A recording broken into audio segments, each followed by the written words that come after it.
Para dar continuidade ao nosso evento e para encerrar com chave de ouro, o professor Pedro Miranda vai ministrar uma palestra sobre sistema de precedentes e recorribilidade na análise dos recursos excepcionais pelo vice-presidente dos tribunais locais. O doutor Pedro é doutor pela PUC-SP, é professor da UFSC, coordenador de processo civil da ESA Nacional, advogado. Doutor Pedro, a palavra está com o senhor. Bom dia a todos, bom dia a todos que estão aqui nesse ambiente virtual, a todos aqueles que vão nos assistir futuramente, porque tenho certeza de que esse vídeo ficará no YouTube e aí fica para a eternidade, né? Eu começo agradecendo aqui o gentil convite que me foi formulado pelo professor Bernardo Câmara. É um prazer estar no Congresso pela primeira vez. Sei que é um sucesso o Congresso, eu sei da dificuldade de organizar um Congresso dessa magnitude, então fica aqui meus parabéns, Bernardo. E saúdo também, introdutoriamente aqui, meu querido amigo Gerli Nunes. Tenho certeza que o convite que foi formulado também tem o dedo dele, né? E um agradecimento aqui, uma saudação especial ao meu querido amigo Alexandre Freire, perdão. Sempre um prazer ouvi-lo, né? E agora, ouvindo a Jéssica Galvão, tenho certeza de que a minha última fala é por conta de um escalonamento, que inclusive existe no artigo 927, não é? Os mais importantes estão no primeiro, inciso primeiro, inciso segundo, inciso terceiro. Então, eu sou lá a decisão do plenário, a última decisão. Por isso, então, que vou falar por último. É uma brincadeira aqui, enfim. O CPC 2015, e isso já foi falado hoje, adotou um sistema de precedentes, né? Os artigos 926, 927, 928 criam aquilo que se chamou do núcleo duro do sistema de precedentes brasileiro. Alguns autores vão dizer que no Brasil não existe o sistema de precedentes, porque aqui, de fato, o nosso sistema é diferente do que a gente tem na Inglaterra, nos Estados Unidos, mas me parece que temos, sim, um sistema de precedentes, ainda que o sistema de precedentes à brasileira, um sistema de precedentes positivado, mas a ideia do legislador de dar previsibilidade para as decisões judiciais, como muito bem falou a Jéssica Galvão ainda há pouco. Vejam só. Além de criar esse sistema de precedentes, o legislador do CPC 2015 deu praticidade a esse sistema de precedentes, aplicação a esse sistema de precedentes em todas as fases do processo.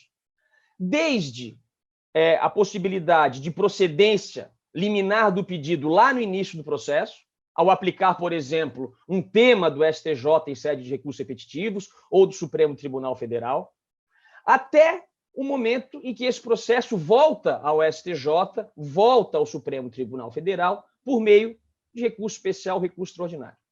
A ideia é que essas decisões sejam aplicadas em todas as esferas, em todas as etapas do processo judicial, do primeiro grau de jurisdição até o julgamento dos recursos chamados excepcionais. Pois bem, mas sabemos também que esse CPC 2015, aprovado lá em 16 de março de 2015, e que entra em vigor no dia 18 de março de 2016, sofreu uma alteração. Na verdade, sofreu várias alterações por meio de uma lei, Lei 13.256, de 4 de fevereiro de 2016, ou seja, um pouco mais de um mês antes do Código entrar em vigor, ainda no período da vacatio legis, a Lei 13.256, ela trouxe uma série de novidades. O grande objetivo dessa lei, não há discussão a respeito disso, foi fechar as portas do Supremo Tribunal Federal e do Superior Tribunal de Justiça.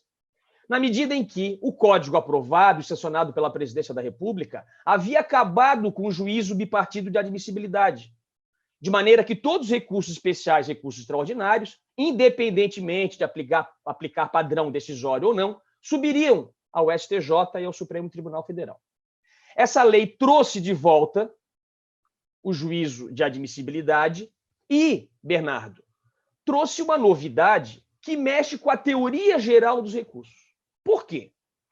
O Bernardo é um grande estudioso do tema, tem várias obras sobre recursos, e quem escreve sobre recursos sempre faz menção ao mestre-maior, professor José Carlos Barbosa Moreira, que sempre nos ensinou que um recurso ele pode ter 3 hipóteses de julgamento, em 2 fases.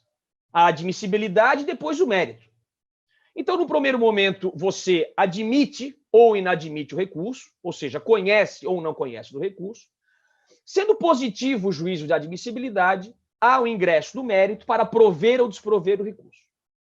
O que fez a Lei 13.256, naquele ponto que eu quero tocar aqui nessa minha fala. O recurso especial extraordinário, com o advento da Lei 13.256, continuou tendo a análise pela presidência ou vice-presidência dos tribunais locais. Ou seja, ficou tudo do jeito que estava. Se alterou e depois retornou. Na verdade, nós nunca tivemos uma alteração, porque aquela alteração não chegou a entrar em vigor. Mas a Lei 13.256, ela cria uma nova etapa nessa análise dos recursos. Porque o artigo 1030, inciso 1º, cria aquilo que eu venho chamando de juízo de seguimento, que de alguma forma o professor Alexandre Freire também se referiu hoje. O juízo de seguimento. O que é o juízo de seguimento? É um juízo que antecede o próprio juízo de admissibilidade. Então, podemos dizer que hoje, na análise de recurso especial extraordinário, no âmbito dos tribunais locais, nós temos um juízo de seguimento no primeiro momento e só depois um juízo de admissibilidade. O que seria esse juízo de seguimento? O juízo de seguimento é a aferição se aquele recurso contraria ou não um entendimento já exarado, já afirmado em sede de repercussão geral no Supremo Tribunal Federal, ou seja, se existe já uma decisão do Supremo afirmando que aquele tema não tem repercussão geral, o que gera a negativa de seguimento, ou ainda, se na verdade aquela decisão confrontada, a decisão recorrida, ela está de acordo com o julgamento do Supremo Tribunal Federal em sede de repercussão geral. A última hipótese para o juízo negativo de seguimento é a verificação de padrão decisório em sede de recursos repetitivos. Percebam que essa análise que o 1030 chama, e eu venho dizendo isso, juízo de seguimento, e os tribunais vêm aplicando negativa de seguimento, porque assim se refere o 1030, inciso 1º, é propriamente um juízo de mérito. Vejam, essa aferição no primeiro grau de jurisdição gera improcedência liminar do pedido. Essa aferição pelo relator no julgamento, na apreciação da apelação, pode gerar o provimento ou desprovimento da apelação. Porém, quando isso é feito pelo vice-presidente ou pelo presidente na análise de recurso especial extraordinário, gera juízo negativo de seguimento. Vejam que a Lei 13.256, portanto, cria um novo requisito específico para recurso especial extraordinário, dando vida à sistemática do sistema de precedentes. Por quê? Porque a primeira coisa que é vista, que é analisada, e o professor Alexandre Freire falou isso, que em sede de repercussão geral isso também ocorre no Supremo Tribunal Federal, vejam, é um juízo que antecede a admissibilidade, que antecede, por exemplo, a verificação do preenchimento dos chamados requisitos intrínsecos, ou seja, se o recurso era cabível, se a parte é legítima ou não para recorrer, os requisitos extrínsecos, com tantos óbices sumulares que nós temos, não é? Em relação ao preparo, à tempestividade, certidão de feriado local, e ainda, depois, os chamados requisitos específicos de admissibilidade de recurso especial extraordinário, se há causa decidida, se houve esgotamento das vias ordinárias, se há repercussão geral, o requisito formal da repercussão geral em sede de recurso extraordinário, e isso deve ser aferido pela presidência ou pela vice-presidência no tribunal local. O que temos, portanto? Um juízo de seguimento no primeiro momento, e só depois o juízo de admissibilidade. Entre esse juízo de seguimento e o juízo de admissibilidade, há ainda a possibilidade de o vice-presidente ou presidente sobrestar, por exemplo, eventual recurso especial ou recurso extraordinário, porque existe um tema já afetado no Supremo ou no STJ, já existe lá um leading case e uma decisão determinando a suspensão dos processos em todo o território nacional, de maneira que caberá, então, ao presidente ou ao vice-presidente sobrestar o recurso. Qual é o impacto que isso trouxe para a advocacia? Ou seja, a criação desse juízo de seguimento, para depois termos um juízo de admissibilidade, o juízo de seguimento misturando de alguma maneira o mérito, ok? E na sequência, a questão de a criação de um novo requisito de admissibilidade, que é justamente essa aferição. O princípio da correspondência é um dos princípios basilares do nosso sistema recursal. E nesse sentido, o que o legislador queria aqui? O juízo de segmento negativo vai gerar uma hipótese nova, vejam que é uma nova feição do agravo interno, o agravo previsto no artigo 1021 do CPC. Durante toda a história do agravo interno, que nasce lá em 1998, com a Lei 9756, a legislação que trouxe a ampliação dos poderes do relator e a criação desse agravo, e o 557 do Código Revogado falava em agravo. A doutrina trouxe vários apelidos para esse agravo, primeiro agravinho, depois agravo interno, agravo legal, agravo sequencial. Alguns diziam esse é o agravo regimental. O agravo regimental não existe mais no novo CPC. E o batismo agravo interno, que foi dado pelo ministro Atos Guzmão Carneiro, pai daquela lei do final da década de 90 do século passado, pegou. E o novo código traz com todas as letras. Na decisão do relator cabe agravo interno. Só que a Lei 13.256 trouxe uma nova feição para esse agravo interno, que é justamente impugnar essa decisão da vice-presidência de negativa de segmento. De maneira que, ao interpor agravo interno, você impede que essa questão ascenda ao STJ, ascenda ao Supremo Tribunal Federal. É um recurso para o próprio tribunal, em que um órgão colegiado vai rever essa decisão da presidência ou da vice-presidência. Mas existe ainda o agravo chamado ARESP ou ARE, cujo objetivo é destrancar o recurso especial, o recurso extraordinário. O ARESP ou ARE só serão utilizados na hipótese de inadmissibilidade. Ou seja, se o recurso for inadmitido por ausência de algum dos requisitos. Requisito intrínseco, requisito extrínseco ou requisito específico. Isso vem causando alguma confusão, me parece, para a advocacia. Porque a opção do legislador de criar um juízo de segmento me parece que não foi completa. E não foi completa por quê? Eu falava do artigo 927, e o artigo 927 traz uma espécie de hierarquia entre decisões, e o inciso 1º do 927 se refere a decisões em sede de controle concentrado de constitucionalidade. O 927 fala de súmula vinculante. Vejam que tanto o controle concentrado de constitucionalidade quanto súmula vinculante são decisões vinculantes previstas na Constituição Federal. Muito antes da existência do CPC 2015, do artigo 927, já havia esses dois tipos, ou esses dois institutos, que geravam decisões vinculantes e que, portanto, deveriam ser observadas desde então. Súmula vinculante, eu estou falando desde 2004, emenda constitucional número 45, a que o professor Alexandre Freire se referiu, porque foi a mesma emenda que trouxe para o sistema brasileiro a repercussão geral e a súmula vinculante. Depois da súmula vinculante, ela foi, assim como a repercussão geral, regulamentada por uma lei de 2006 e começou e entrou no sistema de verdade. O 927 vai trazer ainda súmula vinculante e súmulas. Essas decisões, a aplicação desse padrão decisório, pasmem, não gera negativa de segmento. Gera inadmissibilidade do recurso. Então, se é aplicada uma súmula vinculante, ou seja, se, na verdade, é negado a admissibilidade a um recurso extraordinário porque existe uma súmula vinculante, a decisão não é de negativa de segmento. A decisão é de inadmissibilidade. E, portanto, o recurso cabível aqui é o agravo do artigo 1042. O que causa espécie.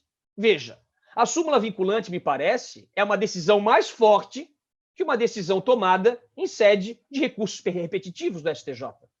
Mas aquele tema do STJ gera juízo negativo de segmento e, portanto, o agravo interno. A aplicação de uma súmula vinculante gera a inadmissibilidade e, portanto, a interposição do artigo 1042. Me parece que aqui deveria ser aplicada a fungibilidade, mas a posição unânime do STJ e do Supremo é que o erro aqui, eventual erro, seria erro grosseiro. E há inúmeras decisões afirmando que o erro é grosseiro. Quando a gente tem inúmeras decisões afirmando que é erro grosseiro, é porque talvez o erro grosseiro não seja tão grosseiro assim. Então fica a reflexão aqui para a gente tentar analisar, não é? E já escrevi sobre o assunto, para que haja aplicação da fungibilidade nessa sistemática, porque de alguma forma ficou confuso assim. E para finalizar a minha fala, eu acho que meu tempo já está terminando, eu acho que eu tenho mais 4 minutos. Igor, eu não sei se eu tenho esse tempo ainda, e te cumprimentando mais uma vez. Veja só, para ser fiel ao tempo, né? Essa situação cria uma nova hipótese de mitigação do princípio da singularidade. O princípio da singularidade é um princípio que foi adotado lá no CPC de 39, no artigo 809 do nosso primeiro Código de Processo Civil. Foi adotado porque aquele código era um código complexo e confuso no que se refere ao cabimento dos recursos. E é por esse motivo que o legislador daquela época positiva 2 princípios, 2 regras, na verdade, que depois ganharam o status de princípio. O artigo 809, que dizia você só pode interpor um recurso contra cada decisão, e logo na sequência o artigo 810, que trouxe o princípio da fungibilidade. Se você interpuser apenas um recurso e esse recurso for equivocado, o Poder Judiciário deve recebê-lo como correto, desde que não haja erro grosseiro ou você não estiver litigando de má-fé. Pois bem, o princípio da singularidade, embora não positivado no Código Buzaide e tão menos no Código de 2015, que traz o chamado, que eu gosto de chamar, novíssimo sistema recursal, ele, na verdade, é uma consequência do próprio princípio da correspondência. Por quê? Se o legislador traz 9 recursos do artigo 994 do Código e, para cada tipo de decisão, um recurso correspondente, você vai chegar à conclusão de que ninguém vai interpor 2 recursos contra a mesma decisão. Mas já havia a mitigação desse princípio quando houve a criação do Superior Tribunal de Justiça e a bifurcação de competência com a criação do recurso especial.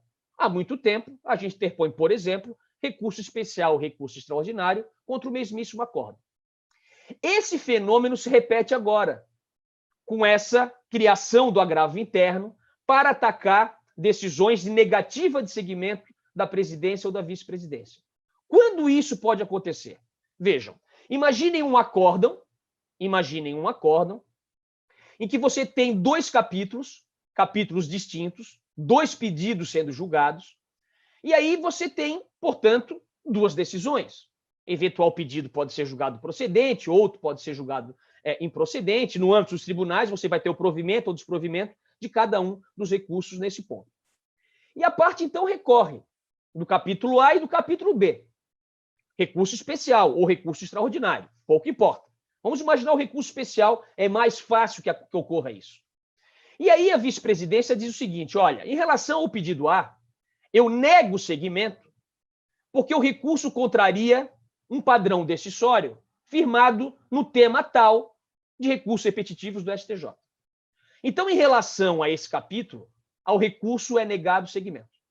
Em relação ao capítulo B, o recurso é inadmitido porque esbarra, por exemplo, na famigerada súmula 7, não é? O grande coringa para inadmitir recursos especiais utilizado pelos tribunais de sobreposição. Então, você vai ter negativa de seguimento em relação ao capítulo e você vai ter a inadmissibilidade em relação ao outro capítulo. Essa é uma hipótese em que a parte querendo recorrer dos 2 capítulos, obrigatoriamente vai ter que interpor um agravo interno em relação à aplicação do padrão decisório e vai interpor um agravo do 1042 em relação à inadmissão do recurso, seja pela ausência de qualquer preenchimento de requisito de admissibilidade. E aí aqui a questão de rediscutir matéria de fato é uma das hipóteses também de inadmissão. Meus amigos, foi um prazer estar com vocês. Estou entregando aqui exatamente nos 20 minutos, aqui 10h35. Um prazer participar desse painel com meu querido amigo Alexandre Freire, né, sob a presidência do Igor Mansur, e conhecer a Jéssica Galvão, ainda que virtualmente. Foi um prazer. Dierle, meu querido, obrigado por tudo. Parabéns pela organização do processo. Bernardo Câmara, da mesma forma, amigo. Estamos juntos. Conto com vocês sempre. Valeu. se me permitirem, né, aos nobres colegas, né, não é todo dia que a gente tem essas mentes brilhantes participando.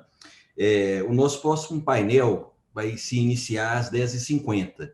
Então, eu gostaria de ter essa oportunidade de fazer algumas perguntas aos palestrantes. Eu vou fazer uma e a professora Fernanda fará outra, e o professor Leonardo Vicrota, que nos continua prestigiando aqui, também fará uma pergunta.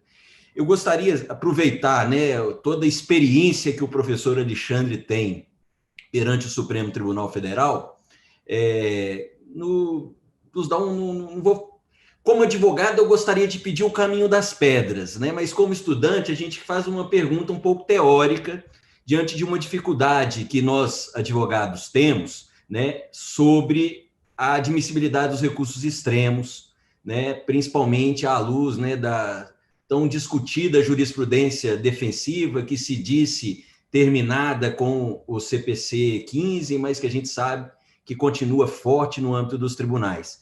Então, gostaria de saber do doutor Alexandre essa questão que envolve a admissibilidade do recurso extraordinário, que teve, sim, uma diminuição muito grande à luz da ausência de repercussão geral. Como que o advogado pode tratar essa questão, né, da repercussão geral no âmbito do recurso extraordinário, uma vez que é muito difícil você demonstrar a repercussão geral como um pressuposto de admissibilidade do recurso extraordinário? Gostaria só de ver a opinião do professor Alexandre sobre isso. Antes de responder a sua excelente questão, eu queria parabenizar os meus colegas que fizeram as exposições seguintes, a minha, uma belíssima exposição da Jéssica Galvão, como sempre, uma belíssima exposição do Pedro Miranda de Oliveira. De fato, o painel foi muito bem construído, porque as falas são complementares, mas eu não poderia deixar de parabenizá-los, porque as exposições foram interessantíssimas, gostei muito, aprendi muito com as falas dos meus dois amigos. Em relação à pergunta do meu querido Bernardo Câmara, vejam, o Supremo Tribunal Federal, ao contrário do STJ, ele tem, de uma certa forma, observado muito as regras e princípios do Código de Processo Civil quanto à admissibilidade. Nós não temos, por exemplo, no Supremo Tribunal Federal, notícias como nós temos do Superior a respeito de óbitos relacionados à demonstração de feriado local, a respeito de restrições ao cabimento da reclamação quanto ao acórdão proferido na sistemática da repercussão geral, no exame do agravo interno, quando se discute eventual superação de entendimento ou distinção, quanto a aspectos formais da regularidade que o recorrente tem que demonstrar por ocasião da interposição. Apenas para que se tenha uma ideia que no Supremo não temos nesse momento, Bernardo, quando eu falo nesse momento, é uma questão de precisão mesmo, de temporalidade. Uma jurisprudência de terceira ordem, né? Restritiva de terceira ordem. Mas eu também não posso dizer que seja fácil, com o Código de 2015, se interpor um extraordinário. É muito difícil se ter um extraordinário admitido. Então, inicialmente, se eu pudesse passar alguma recomendação, eu diria que um recurso extraordinário, para ele ser bem apresentado, ele tem que ser objetivo.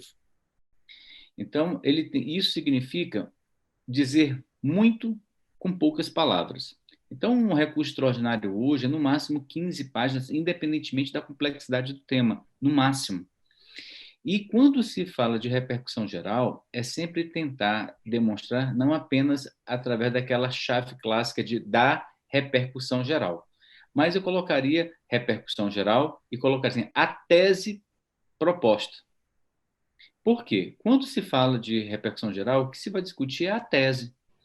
Então, às vezes, se fala do direito sustentável, é a tese proposta, através, em regra, Pedro, de uma proposição apresentada, de uma questão apresentada. Então, eu apresentaria, em repercussão geral, uma questão e demonstraria que aquela questão ela é relevante do ponto de vista político, jurídico, econômico, e demonstraria, sobretudo, Bernardo, principalmente os escritórios possuem um diálogo muito rente com laboratórios jurídicos, com startups que atuam na área jurídica, eu tentaria demonstrar, por uma espécie de pesquisa empírica, a comprovação de que aquele tema se repete, para fins de demonstrar que o tema é uma repercussão geral transcendente. Eu não estou querendo dizer com isso que toda repercussão geral, a questão da transcendência tem que ser relacionada com repetitividade, não é isso que eu quero dizer. Mas eu demonstraria, pelo menos, como esse tema, estatisticamente, é um tema que transcende. Porque, às vezes, o recorrente ele não tem essa habilidade de demonstrar para o Supremo Tribunal Federal que o tema, de fato, é transcendente. Isso acontece muito, por exemplo, em processos com temática relevante decorrente da sistemática dos juizados especiais, porque o Supremo Tribunal Federal já tem uma jurisprudência construída sob a relatoria do ministro Teori Zavascki, de que a repercussão geral ela é incompatível com a sistemática dos juizados. Porque nos juizados, qual é a ideia? Menor complexidade. Não é? Se é menor complexidade, o tema não pode ostentar, eu não estou falando dos fazendários, que há uma pressuposição de que o tema é relevante por envolver interesse público, mas nos juizados especiais. Então, neste caso, a complexidade ela é incompatível com a ausência de complexidade. Então, ou seja, a matéria da repercussão geral é um tema que ele é relevante. Então, o juizado especial ele não trata de temas, em regra, relevantes. Mas vou dar um exemplo, Gerli. A discussão em torno da responsabilidade civil dos provedores de internet, que é um tema que estava calendarizado, saiu do calendário e deve voltar no primeiro semestre de 2021, esse é um tema que chegou ao Supremo através de uma discussão travada no interior de São Paulo em juizados especiais. Então, vejam que, às vezes, o tema vai ao Supremo por uma via heterodoxa. Então, eu tentaria sempre demonstrar, primeiramente, quanto à repercussão geral, que se trata de tese através de um questionamento. E demonstrar essa tese sempre linkando, Jerry, com a tese, que é o objeto da própria causa de pedir recursal, e fazer sempre um link, cabimento do recurso para adequar com permissivo constitucional, na sequência, a repercussão geral já demonstrada pela tese, e quando eu fosse para o capítulo relacionado à própria questão de mérito extraordinário, eu reafirmaria a tese. A tese sustentada no recurso é essa. Ou então, levantaria uma questão, como grandes bancas fazem, levantaria uma questão técnica e apresentar a tese apresentada, a tese para a resposta para essa questão é a tese que se propõe ao Supremo Tribunal Federal. Veja, você fala, para usar um termo que eu tenho conversado muito com o ministro-presidente, você trabalha com a fraseologia da sistemática da repercussão geral. Então, até para fins do pensamento do sistema eletrônico, ele vai trabalhar com questões, que pode levar para a questão de fato, mas ele trabalhar com tese. Então, a tese já joga o tema para uma raia de temas de repercussão geral, e não para a raia da questão de fato. Porque você, quando vai para a questão, você sempre tem que depois revisar se a matéria foi elencada como questão de fato, como é questão jurídica. Então, tudo isso é importante quando se trabalha, principalmente, com um mecanismo de aprendizagem que está sendo discutido no Supremo Tribunal Federal, que é o Vitor, para que ele não pense esse tema como uma questão de fato e aplique, por exemplo, um padrão sumular de matéria de fato. Seriam essas minhas contribuições, Bernardo, Perfeito. quanto a esse tema da questão da repercussão geral. Excelente, muito obrigado, Alexandre. Eu estou em uma palestra ao vivo aqui. Fernanda, faz pergunta para o doutor Pedro e aí a gente já pode continuar. A doutora Valquíria já chegou e a gente já pode encerrar o painel. Tá bom. Bom, vou fazer uma pergunta bem rapidinha, que o nosso horário aqui já está apertado, né, Pedro? A gente esteve junto no Congresso do IBDP, fizemos a palestra junto. Estamos ainda com essa agonia referente a qual decisão aí em relação à inadmissão do recurso especial. E o que eu queria te perguntar, é até um questionamento que eu levantei ontem, que é comum que aconteça, muitas vezes, que negue-se seguimento aí ao recurso especial, tomando um precedente que não é um precedente vindo aí na forma vinculativa, né, na forma obrigatória. Eu tive um caso, até foi o que eu apresentei no IBDP, uma vez que ele eles pegaram uma decisão isolada e, com base nessa decisão, eles negaram seguimento ao recurso especial. Você entende que essa seria a hipótese, então, de cabimento aí do recurso cabível contra essa decisão? Seria o agravo do artigo 1042 também? Oi, Fernanda. Bom revê-la. Eu estava com a Fernanda, eu acho, Gerli, no dia... Acho que na minha carreira acadêmica foi o dia mais feliz da minha vida. Estava no Mercury, aí em BH, em Belo Horizonte, e tive o prazer de compartilhar o painel com a Fernanda e com o ministro Sidney Benetti.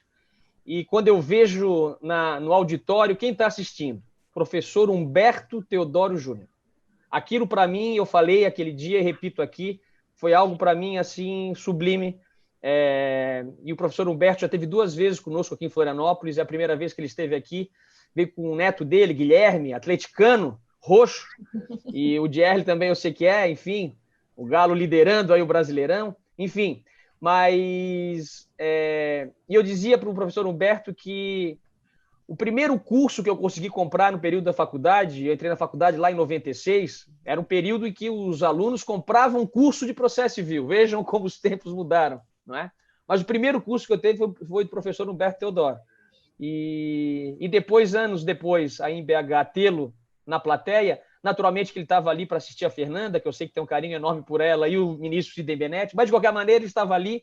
Enfim, eu fiquei muito feliz, eu acho que foi um dos dias mais felizes da minha vida. Eu acho que num plano acadêmico, de satisfação, assim, de ter alguém ouvindo, e fiquei muito nervoso por tê-lo ali. Mas, enfim, respondendo a tua pergunta, Fernanda, esse caso, você está me falando de um caso em que é negado seguimento, onde se aplica um padrão decisório fora do artigo 1030, não é? E se a questão aqui, a parte deveria interpor o agravo interno ou o agravo chamado do 1042. Me parece, Fernanda, e aí a gente tem que olhar e pensar aqui, hoje em dia, o Gerli é um especialista no assunto, com a cabeça dos robôs, ok? A expressão negativa de segmento, ela remete ao agravo interno. Me parece que o recurso cabível, ainda que o 1030 esteja sendo aplicado de maneira equivocada, quando, por exemplo, o vice-presidente ele aplica uma chamada jurisprudência dominante, não é? Um termo que o CPC 2015 retirou, mas que, de alguma maneira, o STJ trouxe de volta por meio da súmula 568, que foi publicada 2 dias antes do Código entrar em vigor. É sensacional o que acontece no Brasil. O legislador tira com uma mão e o Superior Tribunal de Justiça traz com outra.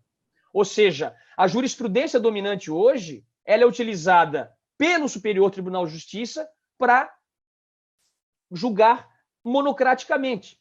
E se isso, de alguma maneira, acaba refletindo para as presidências ou vice-presidências dos tribunais locais, no exame dos recursos especiais e recursos extraordinários, se isso for aplicado de forma equivocada, me parece que o recurso cabível aqui é o agravo interno, porque, de alguma forma, está se aplicando o artigo 1030, não é? Porque está se negando o segmento. Então, nós temos no primeiro juízo, nós estamos no juízo de admissibilidade, não ingressamos no juízo de segmento, não ingressamos no juízo de admissibilidade. E aí, o ônus argumentativo do advogado é justamente tentar demonstrar o porquê aquela decisão está equivocada, não é? Muitas vezes o ônus argumentativo aqui é aquilo que a doutrina chama de distinguishing, tentar trazer para o órgão colegiado a ideia de que, no caso concreto, há peculiaridades em que não se aplica aquele padrão decisório, mas a sua pergunta é um pouco diferente. Ela se refere à má aplicação do artigo 1030, no sentido de incluir no 1030 algo que não está. Se isso ocorre, eu tenho para mim que o recurso continua sendo o agravo interno por conta da expressão negativa de segmento. Se é negado o segmento ao recurso, o recurso é o agravo interno. E aí, me parece que, nesse ponto, o ônus argumentativo muda de foco e aqui o advogado vai tentar demonstrar que não era hipótese do artigo 1030. E uma vez provido esse agravo interno, acho que é devolvido para o vice-presidente, então, para que ele passe para a nova fase, para que ele faça agora o chamado exame de admissibilidade. O professor José Carlos Barbosa Moreira chora com o artigo 1030, mas o artigo 1030, inciso 1º, ele trouxe uma etapa anterior à admissibilidade, isso me parece que é inquestionável. Juízo de seguimento no primeiro momento, juízo de admissibilidade no segundo momento. Juízo negativo no primeiro momento, agravo interno. Juízo negativo no segundo momento, agravo do 1042. Dupla negativa, dupla recorribilidade. É isso, meus amigos. Espero que eu tenha correspondido. Doutor Alexandre, doutor Pedro, doutora Jéssica, mais uma vez, muito obrigado. Parabéns pelo altíssimo nível das palestras. Com essas declarações, eu encerro o painel e devolvo a palavra para a Camila. Muito obrigado a todos.